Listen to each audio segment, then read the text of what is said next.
When someone accuses you, criticizes you, or questions you in a way that feels unfair, your first instinct is probably to explain yourself, to show them the truth, to make them understand your side. That feels natural because we've been trained to believe that defending ourselves clears our name. But in reality, defending yourself does something you don't realize in the moment. It tells the other person that their words carry enough power to put you in a position where you have to prove yourself. And the moment you do that, you've stepped into the wrong role. Think about it like this. When you defend yourself, you're walking straight into a courtroom where the other person is the judge. You're handing them a gavel and saying, "Decide if I'm guilty or innocent." That doesn't sound like power. That sounds like submission. And the truth is, they never had that kind of authority to begin with. By defending yourself, you actually give them control over the conversation, even if they don't deserve it. You shift from being an equal to being someone trying to earn approval. That's why defending is dangerous. Now, this doesn't mean you shouldn't clarify when there's confusion, but clarification and defense are two completely different things. Clarification is calm, factual, and grounded in confidence. Defense, on the other hand, is reactive. It's emotional. It's you scrambling to prove your worth in someone else's eyes. And that difference matters because people don't just hear your words, they feel your energy. The moment you start defending yourself, your tone and body language reveal that you're under pressure, and that weakens your position without you realizing it. What most people don't realize is that defending yourself actually keeps the conflict alive. Imagine someone says, "You're always late," and you respond with, "No, I'm not. I was on time yesterday and the day before." Now you're arguing inside the frame they created. The focus is no longer on whether their statement is even fair. It's on whether you can disprove it. And the more energy you spend defending, the stronger their accusation looks. They don't have to work hard anymore because you've taken on all the work of proving. That's the trap. Here's the deeper problem. When you defend yourself, you're operating from a place of insecurity, even if you don't see it that way. Because if you were completely secure in who you are, their words wouldn't pull you into proving anything. Think about the strongest leaders, the most confident people you know. They don't rush to defend themselves against every comment or criticism. They stand steady. They let words bounce off them. That doesn't mean they don't care. It means they know that defending themselves is not the same thing as standing in their truth. Defending is also short-term relief, but long-term damage. In the moment, it feels good to throw back explanations or arguments because you think it sets the record straight. But later, you realize you've actually validated the other person's power. You've shown them exactly how to push your buttons and get a reaction. People remember that. And once they know they can pull you into defense mode, they'll use it against you again. So by defending, you're training people on how to control you, even if that's not your intention. The reality is this: the most powerful people don't defend themselves because they don't accept the premise that they're on trial. They know their value isn't determined by someone else's words. They know their truth doesn't require permission. And they know that defense doesn't prove strength, it proves pressure. So the next time someone comes at you with a criticism, before you rush to explain yourself, pause. Notice the pull to defend. Because the very act of defending is silently telling the other person, "You're right, I owe you proof," when in fact, you don't. Every conversation operates inside a frame. A frame is simply the perspective that sets the rules for how the conversation unfolds. Whoever controls the frame controls the direction, the tone, and the outcome. Most people don't even realize a frame exists, and because of that, they walk into someone else's frame without question. That's when arguments spiral out of control.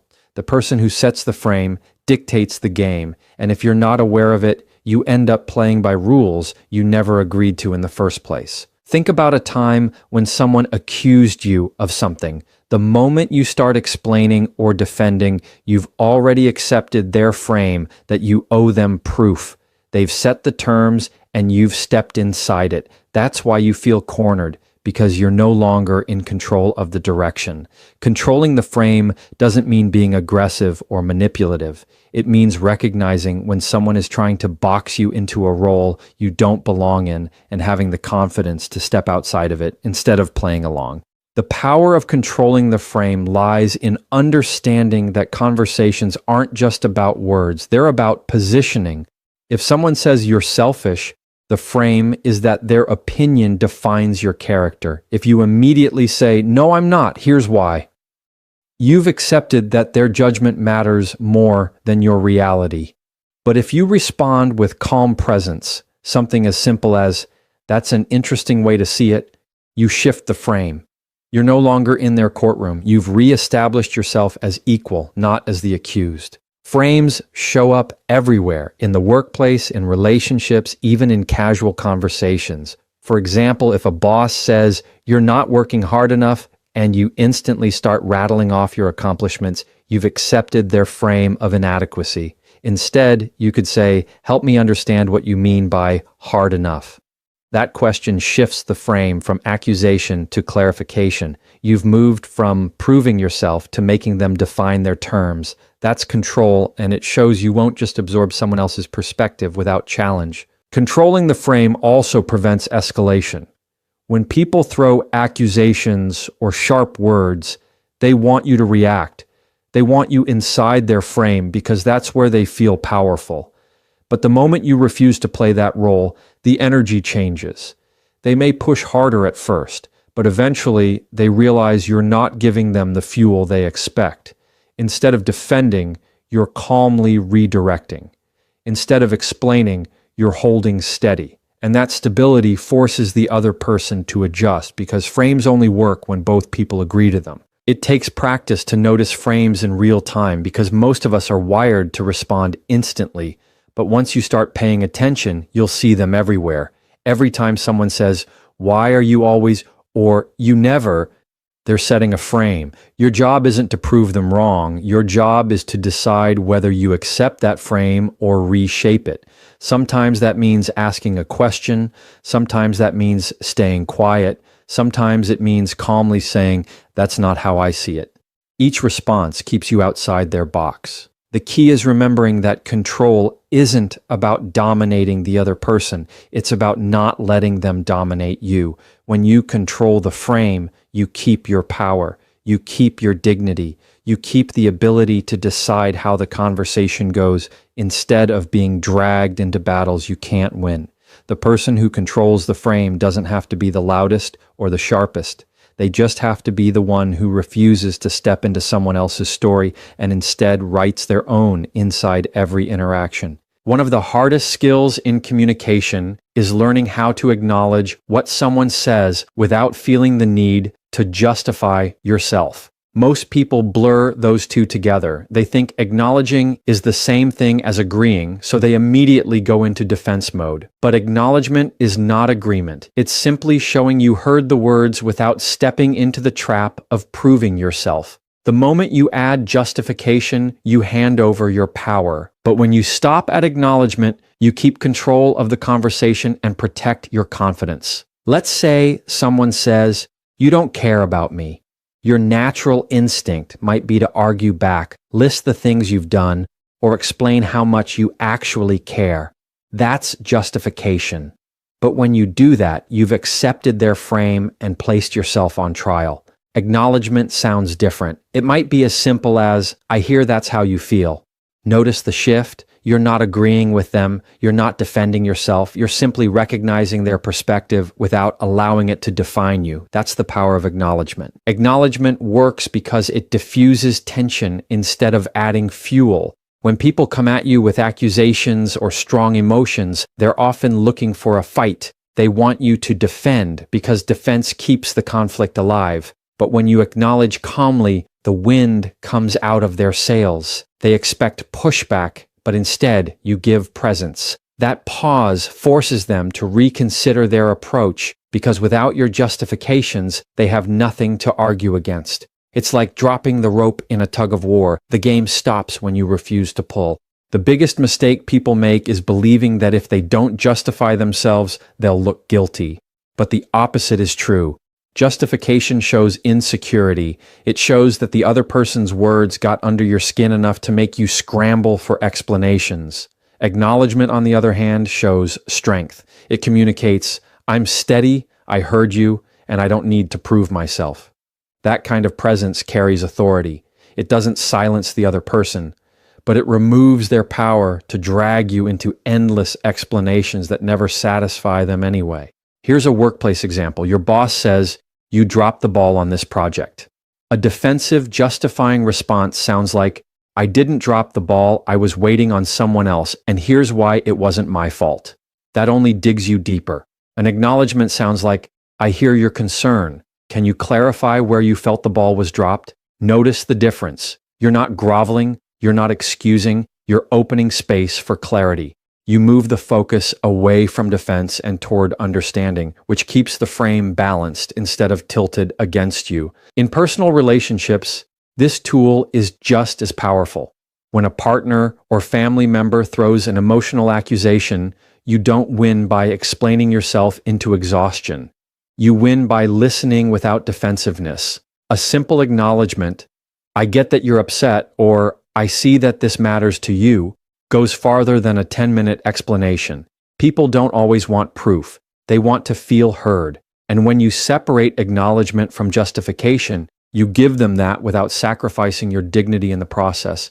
That's how respect is built. The discipline here is restraint. It's resisting the temptation to prove yourself right. It's knowing that acknowledgement alone is enough. It's practicing the calm confidence to let someone's words exist without feeling like you owe them an essay in response. Over time, this becomes second nature, and you'll notice people respond differently to you. The ones who used to bait you into defense won't get the same satisfaction. The ones who actually value communication will lean in, because acknowledgement without justification creates space for real conversation instead of endless battles. When someone challenges you, the default reaction is to answer. They make an accusation, you respond. They throw a question with a sharp edge, you explain. But here's the problem. Every time you answer, you step into their frame. You're now playing defense instead of holding steady. A stronger move is to replace answers with questions. Asking instead of answering changes the balance of power. It takes the pressure off you to prove yourself and places the responsibility back where it belongs, on the other person to explain their words, their assumptions, and their reasoning. Imagine someone says, "Why are you always so difficult?" The typical reaction might be to defend yourself with reasons, "I'm not difficult, you just don't understand me. I was only trying to..." That's answering, and answering traps you. A better response is to calmly ask, "What makes you say that?" That simple question shifts the focus. Instead of you scrambling to prove you're not difficult, they now have to unpack their own accusation. The conversation changes from you proving your innocence to them clarifying their position, which is where the accountability belongs. Questions have a unique power because they slow down the pace of conflict. When someone is trying to provoke, they want speed. They want a quick defensive reaction. They want to see you flustered. But a calm question interrupts that rhythm. It forces the other person to pause and think. It turns the spotlight back onto them. And in that pause, you regain control. That's why asking is not a weak move. It's one of the strongest moves you can make in communication. It shows composure, and composure always carries authority. Another example, let's say someone tells you you're not committed to this team. The knee-jerk answer is to list everything you've done, all the late nights, all the effort.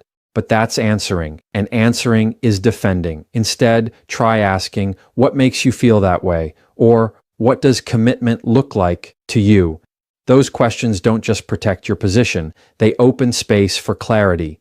Many times you'll find the accusation is vague or rooted in emotion, and when asked to explain, the other person realizes their words don't carry as much weight as they thought. The beauty of asking is that it's disarming without being aggressive. You're not fighting back, you're not shutting down, you're simply redirecting the energy. It's like holding up a mirror instead of a shield. And people can't argue with a mirror, they have to face themselves. The more you practice this, the more natural it becomes. It's not about dodging responsibility. It's about refusing to carry a burden that doesn't belong to you. By asking instead of answering, you make the conversation about understanding instead of about proving. In personal situations, this approach also creates space for empathy. For example, if a partner says, "You never listen to me," instead of answering with, "That's not true, I always listen," ask, "Can you tell me a time you felt unheard?" That question doesn't just diffuse conflict, it digs into the root issue. Asking shows that you're open to dialogue, but without taking on unnecessary blame. It shifts the interaction from battle to exploration, and that change can transform tense conversations into meaningful ones without you losing your grounding. This tool works because questions signal confidence. Insecure people rush to answer. Grounded people take their time and redirect with curiosity. It's not about interrogation, it's about maintaining balance. The moment you start asking instead of answering, you change the rules of the conversation. You no longer look like someone desperate to prove a point. You look like someone who isn't shaken by what's being said. And that shift in energy speaks louder than any defense you could give, because it shows you're steady enough to lead the direction forward. In every heated interaction, there's a choice. You can react or you can stay grounded. Reacting feels natural because it's immediate. Someone criticizes you, you snap back. Someone questions you, you rush to defend. It feels like protecting yourself, but in reality, reacting means you've given them control over your emotions. Staying grounded, on the other hand, is refusing to let their words dictate your state. It's keeping calm when they expect you to explode. It's steady tone, steady body language, steady presence. That steadiness is what communicates true strength. When you react, you hand over your power. You allow the other person to set the tempo and the tone of the conversation. They raise their voice, you raise yours. They throw an accusation, you scramble for a defense, and the entire time they're controlling you without even realizing it. But when you stay grounded, the roles flip. You're not matching their energy, you're holding your own. And when you hold steady, the contrast between your calm and their chaos is undeniable. People notice it. It changes the dynamic immediately. Grounded doesn't mean emotionless. It doesn't mean you don't care. It means you've trained yourself to pause before responding. That pause is where your power lives. In that moment, you're choosing not to be pulled by someone else's storm. You're choosing to breathe, to listen, to respond in a way that reflects your values, not their provocation. Most conflicts escalate because both sides are reacting to each other like dominoes. But if one person refuses to tip over, the chain reaction ends. That person is the grounded one, and that's who holds the real authority. Here's a practical example. Someone says, "You're so irresponsible." A reactive response would be, "No, I'm not. You're the irresponsible one." That fuels the fire. A grounded response could be silence, a calm breath, or a simple, steady acknowledgement like, "I hear that's how you see it." Notice the difference? One keeps the cycle spinning, the other stops it cold. Staying grounded doesn't just protect your peace, it sets the tone for the entire interaction. It tells the other person, "I won't play your game," without ever having to say those words. The hardest part about staying grounded is that it requires self-control in moments when your emotions want to take over. Anger, defensiveness, embarrassment, they all push you toward reacting. That's why grounding is a skill you have to build.